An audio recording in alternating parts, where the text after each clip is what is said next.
رب اشرح لي صدري ويسر لي أمري واحلل عقدة من لساني يفقهوا قولي.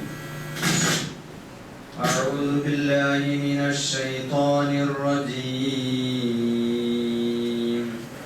بسم الله الرحمن الرحيم. يا أيها الذين آمنوا ادخلوا في السلم كافة ولا تتبعوا خطوات الشيطان إنه لكم عدو مبين. صدق الله العظيم. ബഹുമാന്യരായ സ്നേഹസമ്പന്നരായ സഹോദരന്മാരെ, സത്യവിശ്വാസികളെ, ജീവിതത്തിൻ്റെ എല്ലാ മേഖലകളിലും സർവശക്തനായ അല്ലാഹു സുബ്ഹാനഹു വ തആലയെ സൂക്ഷിച്ച് ജീവിക്കുവാൻ ഞാൻ എന്നോടെന്ന പോലെ നിങ്ങൾ ഓരോരുത്തരോടും ഓർമ്മിപ്പിക്കുകയാണ്, ഉപദേശിക്കുകയാണ്. കാര്യങ്ങൾ ശ്രദ്ധയോടെ കേൾക്കുകയും നല്ലത് മാത്രം പിൻപറ്റുകയും ചെയ്യുന്ന, ചിന്തിക്കുന്ന സന്മാർഗദർശികളായ സജ്ജനങ്ങളിൽ അല്ലാഹു സുബ്ഹാനഹു വ തആല നമ്മെ ഏവരെയും ഉൾപ്പെടുത്തി അനുഗ്രഹിക്കുമാറാകട്ടെ. പരിശുദ്ധമായ റമദാൻ നമ്മളിലേക്ക് സമാഗതമായിക്കൊണ്ടിരിക്കുകയാണ്. ഈ സന്ദർഭത്തിൽ പരിശുദ്ധ റമദാന് വേണ്ടിയുള്ള മാനസികമായ ഒരുക്കങ്ങൾ നമുക്ക് നടത്തേണ്ടതുണ്ട്. അള്ളാഹു നമ്മെ എല്ലാവരെയും അനുഗ്രഹിക്കുമാറാകട്ടെ. നമ്മിൽ നിന്നും വിട പറഞ്ഞു പോയ നമ്മുടെ ഉറ്റവർ, ഉടയവർ, ബന്ധുമിത്രാദികൾ, സ്നേഹിതന്മാർ, ഗുരുവര്യന്മാർ എല്ലാവർക്കും അള്ളാഹു വിശാലമായ മഗ്ഫിറത്തും റഹ്മത്തും നൽകി അനുഗ്രഹിക്കുമാറാകട്ടെ.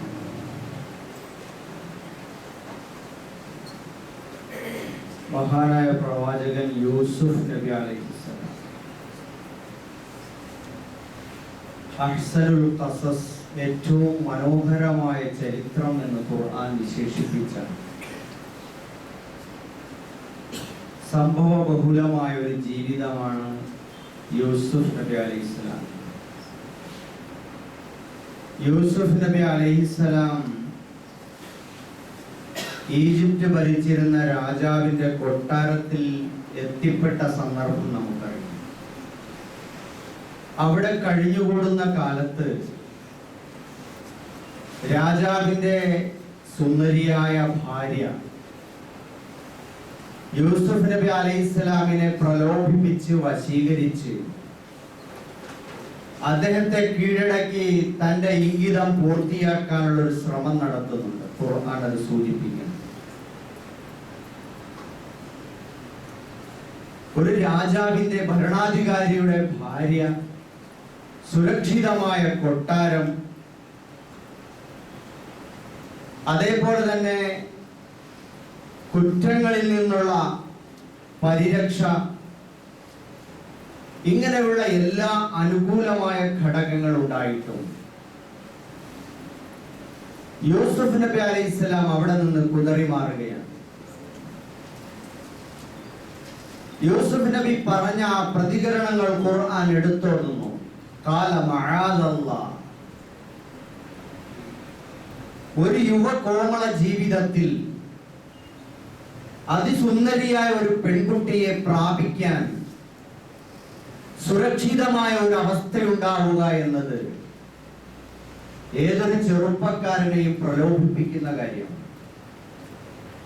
പക്ഷെ യൂസുഫ് നബി അലൈഹിസ്സലാം പറഞ്ഞത് മഅാദല്ലാഹ്, അല്ലാഹുവിൽ ഞാൻ അഭയം തേടുന്നു എന്ന്. എന്നിട്ട് യൂസുഫ് നബി അലൈഹിസ്സലാം പറഞ്ഞു, ഇന്നഹു റബ്ബി അഹ്സനു മർവായ.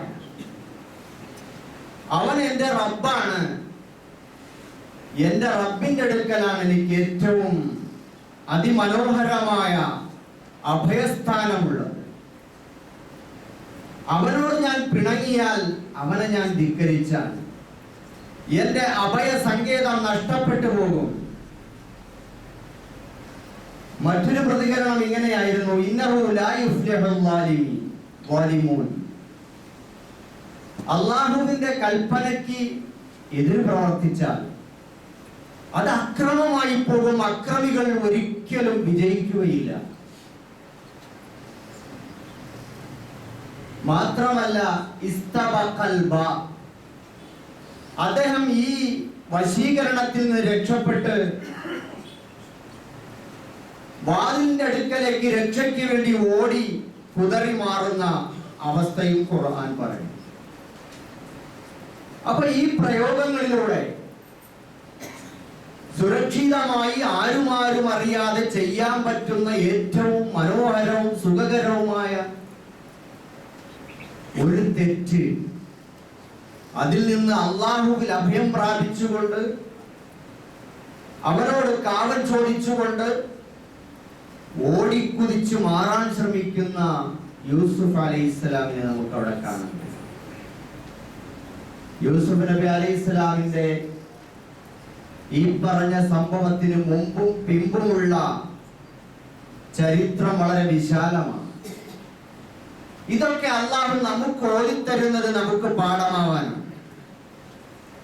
സമാനമായ സംഭവങ്ങൾ വർത്തമാനകാല ജീവിതത്തിലും ധാരാളം നമ്മൾ കണ്ടുകൊണ്ടിരിക്കുന്നു. പെൺകുട്ടികളെ തട്ടിക്കൊണ്ടുപോയി രാഷ്ട്രങ്ങളുടെ ഭരണാധിപന്മാർക്ക് കാഴ്ചവെച്ച് രാഷ്ട്രതന്ത്രങ്ങൾ രൂപപ്പെടുത്തുന്ന വളരെ കുശാഗ്ര ബുദ്ധിക്കാരായ മൊസാദിന്റെ ഏജന്റുമാർ പ്രവർത്തിച്ചു കൊണ്ടിരിക്കുന്ന ഒരു ലോകം. വളരെ സുഖകരമായി ആരോരും അറിയാതെ അത്തരം ലൈംഗിക വൈകൃതങ്ങൾ ആഘോഷത്തോടെ കൊണ്ടു നടക്കാൻ പറ്റുന്ന സാമൂഹിക സുരക്ഷയുള്ള അല്ലെങ്കിൽ അതിന് പറ്റുന്ന ഇടങ്ങളുള്ള പൊതുമേഖലകളൊക്കെ ഉള്ള ഒരു സന്ദർഭത്തിലും യൂസുഫ് അലൈഹിസ്സലാത്തു വസ്സലാമിന്റെ അന്ന് കഴിഞ്ഞുപോയ ചരിത്ര സംഭവം ഇന്നും നമ്മുടെയൊക്കെ ഇടയിൽ ആളുകൾക്ക്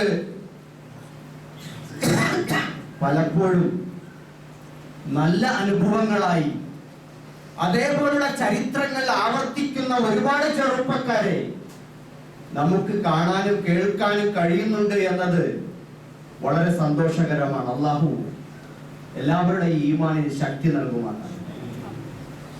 സഹോദരന്മാരെ, ഞാനിത് പറയുന്നത് നമ്മുടെ ഇന്നത്തെ പൊതുജീവിതത്തിൽ കുടുംബങ്ങൾക്കിടയിൽ ആഘോഷവേളകളിൽ തൊഴിലിടങ്ങളിൽ കലാലയങ്ങളിലൊക്കെയുള്ള നമ്മുടെ ഇടപഴക്കങ്ങളും ഇടപെടലുകളും സൂക്ഷ്മത കുറഞ്ഞു പോകുന്നു എന്നിടത്ത് നിന്ന്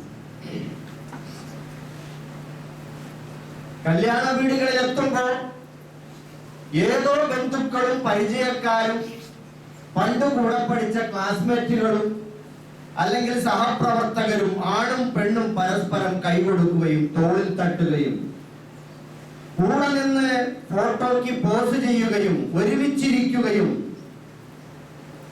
വളരെ ദ്വയാർത്ഥമുള്ള തമാശകൾ പറഞ്ഞ് പൊട്ടിച്ചിരിക്കുകയും ഒക്കെ ചെയ്യുന്ന, അതേപോലെ തന്നെ ബൈക്കിൽ ഒറ്റയ്ക്ക് അന്യ സ്ത്രീകളെ കൊണ്ട് യാത്ര ചെയ്യുന്നവർ, കുടുംബങ്ങളിൽ വിവാഹബന്ധം ഹറാമായിട്ടുള്ള ആളുകളല്ല, അന്യരായ ആളുകളെ, കുടുംബങ്ങളിലുള്ള രക്തബന്ധത്തിൽപ്പെട്ട തന്നെ വിവാഹം അനുവദനീയമായ ആളുകളെ, അവരെയൊക്കെ കൊണ്ട് സഹോദരങ്ങളാണ്, ബന്ധുവാണ്, റിലേറ്റീവ് ആണെന്നൊക്കെ പറഞ്ഞുകൊണ്ട്, അല്ലെങ്കിൽ കലാലയങ്ങളിൽ ഫ്രണ്ടാണ് എന്ന് പറഞ്ഞുകൊണ്ട്, അല്ലെങ്കിൽ ബെസ്റ്റിയാണ്, കൂടെ പഠിക്കുന്നയാളാണ് എന്നൊക്കെ പറഞ്ഞുകൊണ്ട് കൊണ്ടുപോവുകയും വരികയും ചെയ്യുന്ന അവസ്ഥകൾ നമ്മൾ കണ്ടുകൊണ്ടിരിക്കും.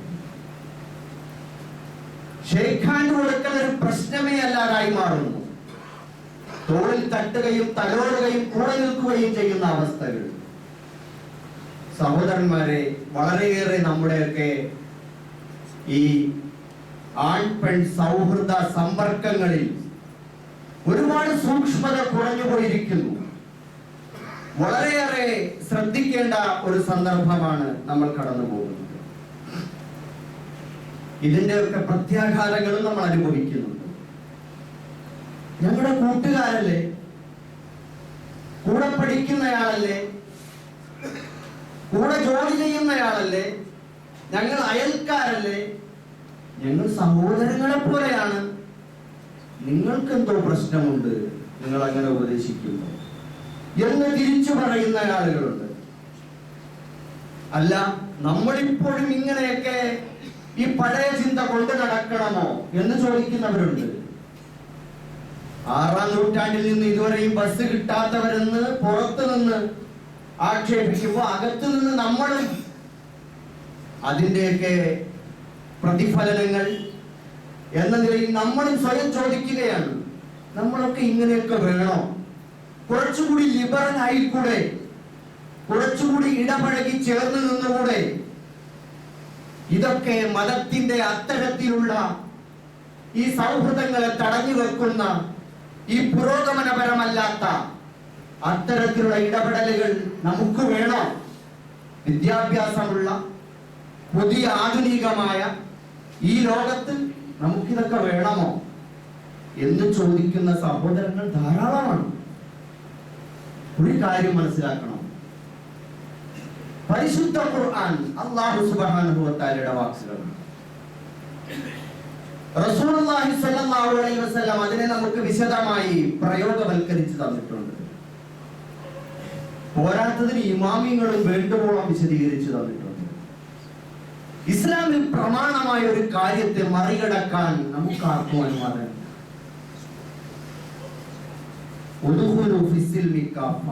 സത്യവിശ്വാസികളെ, ദീനിൽ നിങ്ങൾ പരിപൂർണമായി പ്രവേശിക്കുക. പിശാചിന്റെ കാൽപ്പാടുകളെ നിങ്ങൾ പിന്തുടരരുത്. ഇന്നഹു ലക്കും അദുവ്വുൻ മുബീൻ, അവൻ നിങ്ങൾക്ക് വ്യക്തമായ ശത്രുവാണ് എന്ന് അല്ലാഹു സുബ്ഹാനഹു വ തആല.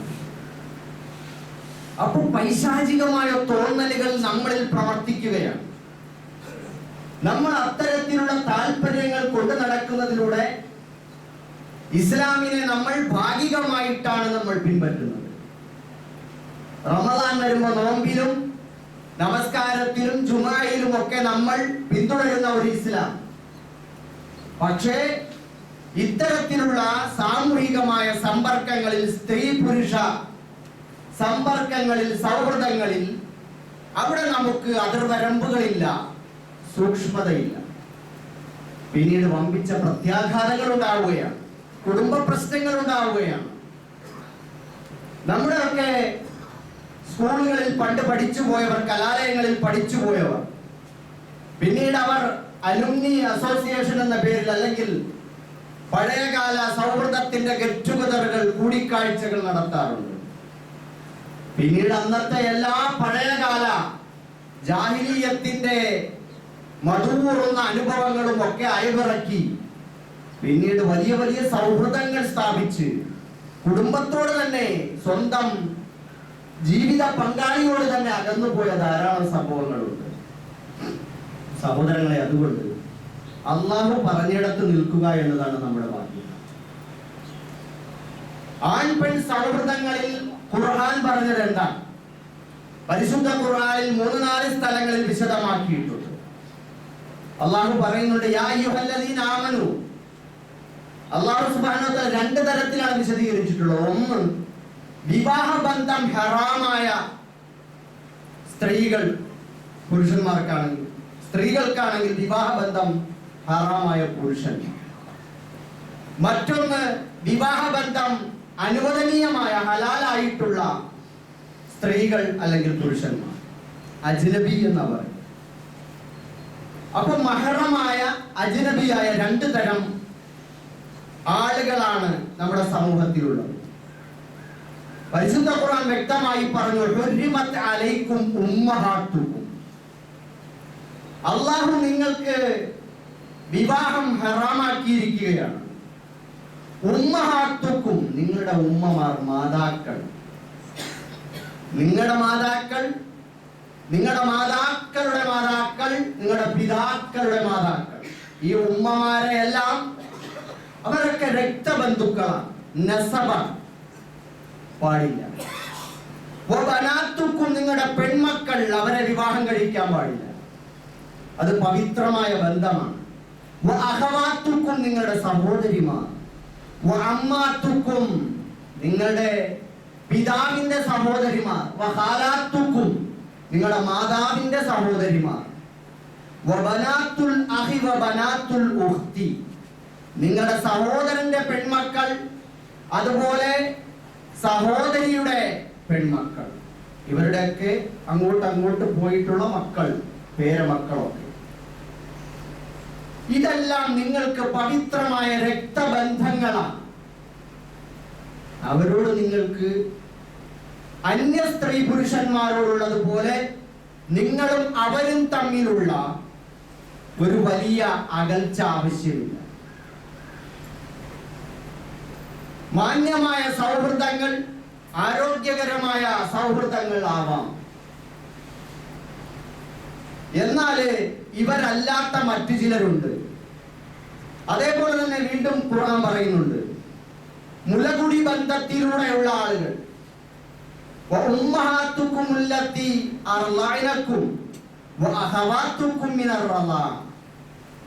നിങ്ങൾക്ക് മുലപ്പാല് നൽകിയിട്ടുള്ള നിങ്ങളുടെ ഉമ്മമാർ, അതുപോലെ ആ മുലകുടി ബന്ധത്തിലുള്ള നിങ്ങളുടെ സഹോദരിമാർ, ഇവരൊക്കെ നിങ്ങൾക്ക് വിവാഹബന്ധം പാടില്ലാത്ത ആളുകളാണ്, പവിത്രമായ രക്തബന്ധങ്ങളാണ്. നിങ്ങളുടെ കുടുംബത്തിൽ അല്ലെങ്കിൽ ആരിൽ നിന്നെങ്കിലും മുലകുടിച്ചിട്ടുണ്ടെങ്കിൽ ആ മുലകുടി ബന്ധത്തിൽ നിങ്ങൾക്ക് ആ സ്ത്രീ ഉമ്മയാണ്, അവരുടെ ഭർത്താവ് നിങ്ങളുടെ വാപ്പയാണ്, അവരുടെ സഹോദരന്മാർ നിങ്ങളുടെ സഹോദരങ്ങളാണ്. അത്രത്തോളം ആത്മബന്ധമാണ് അവരുമായിട്ടുള്ളത്. അതേപോലെ ഖുർആൻ പറഞ്ഞു, നബി സല്ലല്ലാഹു അലൈഹി വസല്ലം പറഞ്ഞു, വയഹ്റുമു മിനർ റളഅതി മാ യഹ്റുമു മിനൻ നസബ്. കുടുംബ ബന്ധത്തിലൂടെ ഹറാമായ എല്ലാ കാര്യങ്ങളും മുലകുടി ബന്ധത്തിലൂടെയും ഹറാമാണ്. അതുപോലെ മൂന്നാമത്തെ ഒരു ബന്ധം വിവാഹ ബന്ധത്തിലൂടെ ഹറാമായ ഉമ്മഹാത്തു നിസായിക്കും വറബായിബുക്കും ഉല്ലാത്തി ഫീ ഹുജൂരിക്കും വഹലായിലു അബ്നായിക്കും. നിങ്ങളുടെ സ്ത്രീകൾ, നിങ്ങളുടെ ഇണകൾ, അവരുടെ ഉമ്മമാർ, അതേപോലെ നിങ്ങളുടെ മക്കളുടെ ഭാര്യമാർ, ഇതൊക്കെ നിങ്ങൾക്ക് ഹറാമാണ്. ഭാര്യയുടെ ഉമ്മ, അവരുടെ ഉമ്മ, അതുപോലെ ഭാര്യയുടെ മകള്, മകന്റെ ഭാര്യ, പിതാവ് വേറെ വിവാഹം കഴിച്ചാൽ ആ ഭാര്യ, ഇതൊക്കെ നമുക്ക് പവിത്രമായ ബന്ധങ്ങളാണ്. എന്നാൽ ഇക്കൂട്ടത്തിൽ ഖുർആൻ ഒഴിവാക്കിയിട്ടുള്ളത് നമ്മുടെ ബാപ്പയുടെയും ഉമ്മയുടെയും സഹോദരിമാരുടെ മക്കൾ, കസിൻസ്, അവരെ വിവാഹം കഴിക്കൽ ഹലാലാണ്. അവിടെ ഖുർആൻ മൗനം ദീക്ഷിച്ചിരിക്കുക.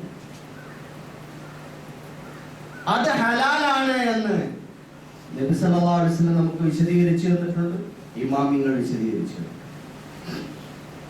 ഇത് നമ്മുടെ കുടുംബത്തിനകത്തുള്ളവർ. അപ്പൊ നമ്മുടെ മാതാപിതാക്കളുടെ സഹോദരിമാരുടെ മക്കൾ എന്ന് പറയുമ്പോൾ നമുക്ക് അത്ര വലിയ ബന്ധമുണ്ട്. പക്ഷേ വിവാഹം ഹലാലായവർ, അവരോട് അന്യ സ്ത്രീ പുരുഷന്മാരോട് എങ്ങനെ പെരുമാറണമോ അതുപോലെ അവരോട് പെരുമാറണം. അപ്പൊ ആ അർത്ഥത്തിൽ നമ്മൾ ഇന്ന് ചെയ്യാറില്ല. നമ്മളെ കുടുംബങ്ങളിലൊക്കെ ആ ബന്ധുത്വം പറഞ്ഞ് കസിൻസ് ആണെന്നൊക്കെ പറഞ്ഞിട്ട് ഭയങ്കരമായ നിലയിലുള്ള ഇടപഴക്കങ്ങളാണ് അനുഭവപ്പെടുന്നത്. അന്യ സ്ത്രീ പുരുഷന്മാർ തമ്മിലുള്ള പെരുമാറ്റം എങ്ങനെയാണ് എന്നത് ഖുർആനും ഹദീസും എല്ലാം വിശദീകരിച്ചിട്ടുള്ളത്. നമുക്ക് പിന്നീട് നോക്കാം. അപ്പൊ ഇവരെല്ലാം ഈ പറഞ്ഞ ആളുകൾ ഒഴിച്ച് ബാക്കിയുള്ള എല്ലാവരും അജ്നബിയാത്താണ്, അന്യരാണ്. അന്യരെന്ന് പറഞ്ഞാൽ നമ്മള് അന്യ സംസ്ഥാന തൊഴിലാളികൾ എന്ന് പറഞ്ഞാൽ അപരവൽക്കരണമാണ്, മനസ്സിലാവാൻ പറ്റുന്ന നിലയിലുള്ള ഒരു ഭാഷയിൽ പറയും. നമുക്ക് വിവാഹ ബന്ധം ഹലാലായിട്ടുള്ള ആളുകളാണ്, അതുകൊണ്ട് അവരുമായിട്ടുള്ള സൗഹൃദത്തെ അങ്ങനെ കാണും. നബി സല്ലല്ലാഹു അലൈഹി വസല്ലമയുടെ അടുക്കൽ അതേപോലെ തന്നെ ഭർത്താവിന്റെ സഹോദരിമാർ, ഭർത്താവിന്റെ സഹോദരന്മാർ, നബി സല്ലല്ലാഹു അലൈഹി വസല്ലം പറഞ്ഞാൽ ഹംബു അൽ മൗത്ത്. പല സ്ത്രീകൾക്കും ഭർത്താവിന്റെ സഹോദരൻ എന്ന് പറയുന്നത് ജ്യേഷ്ഠനോ അനുജനോ ഒക്കെ അത് യാതൊരു പ്രശ്നവുമില്ലാതെ ഭർത്താവിനെ പോലെ തന്നെ സഹകരിക്കുകയും സംസാരിക്കുകയും കൂടെ യാത്ര ചെയ്യുകയും ബൈക്കിൽ പോവുകയും തമാശ പറയുകയും തൊട്ട് കളിക്കുകയും ഒക്കെ ചെയ്യുന്ന അവസ്ഥകൾ ധാരാളം കാണാം. തെറ്റാണ്, ഹറാമാണ്. ഇതേപോലെ തന്നെയാണ് തിരിച്ച് പുരുഷന്മാർ ഭാര്യയുടെ സഹോദരന്മാരോടുള്ള പെരുമാറ്റം. നബി സല്ലല്ലാഹു അലൈഹി വസല്ലം പറഞ്ഞു, അൽഹംബു അൽ മൗത്ത്, ഭർത്താവിന്റെ സഹോദരൻ മരണമാണ്, നാശമാണ് എന്ന്. അതുകൊണ്ട് അത്തരത്തിലുള്ള ഇടപെടലുകളും നമ്മൾ സ്വയം നിയന്ത്രിക്കുകയും അത്തരത്തിലുള്ള സാഹചര്യങ്ങൾ ഇല്ലാതാക്കുകയും ചെയ്യണമെന്ന് നമ്മൾ ഇതിൽ നിന്ന് മനസ്സിലാക്കുക. എന്തുകൊണ്ടാണ് ഇസ്ലാം ഇത് പാലിക്കണമെന്ന് പറയുന്നത്? ഒന്നാമത്, ഇത് അള്ളാഹുവിന്റെ കൽപ്പന. അള്ളാഹുവിന്റെ കൽപ്പനയാണ് നിങ്ങളെ രക്തബന്ധത്തിൽപ്പെട്ട കുടുംബം എന്ന അർത്ഥത്തിൽ നിങ്ങളുടെ ഉമ്മമാര്, നിങ്ങളുടെ പെൺമക്കള്, സഹോദരിമാര്, നിങ്ങളുടെ മാതാപിതാക്കളുടെ സഹോദരിമാര്, നിങ്ങളുടെ സഹോദരിമാരുടെ പെൺമക്കള്, ഇതിലൂടെയുള്ള രക്തബന്ധങ്ങൾ അതിന് നിങ്ങൾ അങ്ങനെ പവിത്രമായി കാണണം. വിവാഹ ബന്ധത്തിലൂടെ നിങ്ങൾക്ക് മുമ്പോട്ട് കൊണ്ടുപോകാൻ പറ്റിയ ബന്ധമാണ്. അതേപോലെ നിങ്ങളുടെ മുലകുടി ബന്ധത്തിലൂടെയുള്ള മാതാപിതാക്കള്, സഹോദരന്മാരെ അങ്ങനെ തന്നെ കാണണം. മറ്റൊന്ന്, നിങ്ങളുടെ വിവാഹ ബന്ധത്തിലൂടെയുള്ള നിങ്ങളുടെ ബന്ധങ്ങളെയും ആ അർത്ഥത്തിൽ നമ്മൾ വിവാഹം കഴിച്ച ആളുടെ മാതാവ്, അവര്, അതേപോലെ തന്നെ അവരിലൂടെ ജനിച്ചിട്ടുള്ള പെൺമക്കൾ ഒക്കെ ഉണ്ടെങ്കിൽ അവരെയൊക്കെ അങ്ങനെ തന്നെ കാണും. അപ്പൊ ഇതെന്താണ്? ഒന്നാമത്തെ കാര്യം, അള്ളാഹുവിന്റെ കൽപ്പനയാണ്. പടച്ചവന്റെ കൽപ്പന അത് പാലിക്കുക എന്നതാണ് നമ്മുടെ ബാധ്യത. വമാകാന ലിമുഅ്മിനിൻ വലാ മുഅ്മിനത്തിൻ ഇദാ ഖലല്ലാഹു വറസൂലുഹു അംറൻ, അല്ലാഹുവോ റസൂലോ ഒരു കാര്യം നമ്മളോട് കൽപ്പിച്ചാൽ നമുക്ക് വേറെ വഴിയില്ല, അയ്യകൂന ലഹുമുൽ ഖീറ, അതിൽ ഒരു സ്വന്തം അഭിപ്രായം പ്രകടിപ്പിക്കാൻ യാതൊരു സാധ്യതയുമില്ല, യാതൊരു അനുവാദവുമില്ല. വമൻ യഅസില്ലാഹ വറസൂലഹു ഫഖദ് ളല്ല ളലാലൻ മുബീന, അല്ലാഹു റസൂലിനെ എതിർ പ്രവർത്തിച്ചാൽ അവൻ വ്യക്തമായ ദുർമാർഗത്തിലായി പോയിരിക്കുകയാണ്. നമ്മൾ ഇതിന്റെ അടിസ്ഥാനത്തിൽ ഈ ബന്ധുത്വത്തിന്റെ എന്താണ് അതിന്റെ ശാസ്ത്രീയത എന്ന് നോക്കുമ്പോൾ അവിടെ നമുക്ക് കാണാൻ കഴിയുന്നത്, രക്തബന്ധുക്കൾ തമ്മിലുള്ള അവരുള്ള ദാമ്പത്യ ജീവിതം അത് ഒരേ തരത്തിലുള്ള ജനിതക ഘടനയാണ് അവർക്കുള്ളത്. അവരുടെ ജീവിതം പരിശോധിച്ചു നോക്കുമ്പോൾ WHO ഒക്കെ വ്യക്തമായി അതിന്റെ സ്ഥിരീകരണ കണക്കുകൾ നമ്മുടെ മുമ്പിൽ വെക്കുന്നത് അവർക്ക് ജനിതക പ്രശ്നങ്ങൾ മറ്റുള്ളവരെ അപേക്ഷിച്ച് കൂടുതലാണ് എന്നുള്ളതാണ്. മാത്രമല്ല, നേരത്തെ ഫ്രാൻസിൽ 1771 മുതൽ 1791 മുതൽ 2022 വരെ 231 വർഷം അവിടെ ഇൻസെക്സ്റ്റ്, അതായത് ഈ അഗമ്യഗമനം, ഈ മാതാപിതാക്കൾ, മക്കൾ, ഇങ്ങനെയൊക്കെയുള്ള രക്തബന്ധുക്കൾ തമ്മിലുള്ള ലൈംഗിക ജീവിതം അവരുടെ ഉഭയകക്ഷി സമ്മതപ്രകാരം അങ്ങനെ ആവാമായിരുന്നു. അങ്ങനെ നിലനിന്നതിന്റെ അടിസ്ഥാനത്തിൽ അവരുടെ ഇടയിൽ ഒരുപാട് ജനിതക പ്രശ്നങ്ങൾ ഉണ്ടായിത്തീർന്നു. സാമൂഹ്യ പ്രശ്നങ്ങൾ, കുടുംബ പ്രശ്നങ്ങൾ ഒക്കെ ഉണ്ടായിത്തീർന്നതിന്റെ അടിസ്ഥാനത്തിൽ ഏറ്റവും ഒടുവിൽ ഇപ്പൊ 2022 ഫ്രാൻസ് അത് നിരോധിക്കുകയാണ് ചെയ്തത്. അത് അവർക്ക് ദുരനുഭവങ്ങൾ ഉണ്ടാക്കി തീർക്കുക എന്നുള്ളത്. അപ്പൊ നമുക്ക് ചോദിക്കാം, ഇവിടെ മാതാപിതാക്കളുടെ സഹോദരിമാരുടെ മക്കളെ, അവർക്ക് സഹോദരന്മാരുടെ മക്കളെ വിവാഹം കഴിക്കാമല്ലോ, അപ്പോൾ അതിന് രക്തബന്ധം വരുന്നുണ്ടല്ലോ. താരതമ്യേന ജനിതകമായിട്ട് അകന്ന ബന്ധമാണ് അവരുടെ മക്കൾ എന്ന് പറയുമ്പോൾ മറ്റുള്ള രക്തബന്ധുക്കളെ അപേക്ഷിച്ച്. മാത്രമല്ല, ഇതിലൂടെ പണ്ഡിതന്മാരെ ദീക്ഷിക്കുന്നത് അത് സ്വത്ത് അതിൻ്റെ ഇടയിൽ കാര്യക്ഷമമായി വീതം വെക്കാനും അതേപോലെ ബന്ധങ്ങൾ ഉള്ളത് ഊഷ്മളമാക്കാനുമുള്ള ഒരു വഴി. താരതമ്യേന അകന്ന ബന്ധം എന്നതിൽ വിവാഹ ബന്ധം അത് ഉണ്ടായാൽ അങ്ങനെ സംഭവിക്കാമല്ലോ എന്ന് കരുതിയിട്ടായിരിക്കണം അത് അനുവദിച്ചിട്ടുള്ളത്. മാത്രമല്ല, അങ്ങനെയുള്ള സംഗതികൾ അത് നിർബന്ധമല്ല, മറിച്ച് അങ്ങനെയുള്ള വിവാഹങ്ങൾ, കസിൻസിനെ വിവാഹം കഴിക്കുമ്പോൾ അവിടെയും ജനിതക പ്രശ്നങ്ങളൊക്കെ ഉണ്ടാവാൻ സാധ്യതയുണ്ട്, മറ്റുള്ളതിനെ അപേക്ഷിച്ച് കുറവാണ്. അങ്ങനെ ഉണ്ടായാൽ അത് ഒഴിവാക്കാം എന്നുള്ളതാണ് ഉസൂലുൽ ഫിഖ്, ഇസ്ലാമിന്റെ കർമ്മശാസ്ത്രപരമായ നിദാന തത്വങ്ങളിൽപ്പെട്ടതാണ്. ഉമർ റളിയല്ലാഹു തആല ഒരിക്കൽ മദീന സന്ദർശിക്കുമ്പോൾ ബനു സായിബ ഗോത്രക്കാർ ഇതേപോലെ തന്നെ വളരെ ക്ഷയിച്ചിരിക്കുന്ന ഒരവസ്ഥ കാണുകയുണ്ടായി. അവരോട് പറഞ്ഞു, യാ ബനി സായിബ, ഇർതരിബു ഫിൻ നിക്കാഹി ഫഇന്നൽ ഖറാബത തുറുബി. അദ്ദേഹം പറയുകയുണ്ടായി, നിങ്ങൾ ആ കാര്യം അന്വേഷിച്ചു. എന്താ കാര്യം? അത് ഇവർ രക്തബന്ധുക്കളല്ല, ഇവരുടെ കസിൻസ് തമ്മിലുള്ള വിവാഹം ഇവർക്കിടയിൽ കൂടുതലാണ്. അതുകൊണ്ടാണ് ആരോഗ്യക്ഷയം കൂടിയത് എന്ന് കണ്ടതുകൊണ്ട് അദ്ദേഹം പറയുകയുണ്ടായി, നിങ്ങൾ എന്ത് ചെയ്യണം? അത് ഒഴിവാക്കണം. ഇർതരിബു ഫിൻ നിക്കാഹ്, നിക്കാഹിൽ അകന്ന ബന്ധുക്കളെ നിങ്ങൾ കണ്ടെത്തി വിവാഹം കഴിക്കുക. ഫഇന്നൽ ഖറാബത തുർവി, തീർച്ചയായും രക്തബന്ധുത്വം അത് നിങ്ങളെ ആരോഗ്യപരമായി ക്ഷയിപ്പിക്കുമെന്ന് അദ്ദേഹം പറയുകയുണ്ടായി. അപ്പോൾ അടിസ്ഥാനത്തിലെല്ലാം തന്നെ ഇസ്ലാം വളരെ ശാസ്ത്രീയമായി, ആരോഗ്യശാസ്ത്രപരമായി, അതുപോലെ പടച്ചതമ്പുരാന്റെ കൽപ്പന എന്ന നിലയിൽ നമുക്ക് മുമ്പിൽ വെക്കുന്ന ആ ഒരു ബന്ധം, പരസ്പര ബന്ധം, സ്ത്രീ പുരുഷ സൗഹൃദത്തിന്റെ അതിർവരമ്പുകൾ നമുക്ക് കാത്തു സൂക്ഷിക്കാൻ കഴിയണം.